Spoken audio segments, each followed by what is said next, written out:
You know what this means? Time to get our garden started with a few of my favorite WORKPRO tools. This year we're taking on a big outdoor garden and also a chicken coop outdoor garden. And while this looks much better, we need something else, some DIY garden tags. We're going to make 3 different versions for under $10 and using just a few of my favorite WORKPRO tools. The first version are these stamped clay ornaments. I used easy oven baked clay and then just molded them with a cookie cutter. Paint them any color you want to and use metal skewers to place them into the ground. How cute are these?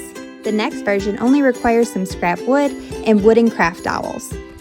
I sanded all the pieces and then drilled a hole for the dowel to fit through. The dowels are perfect for spray painting. Then, once you're ready, attach your lettering and simply cut down the dowels to size.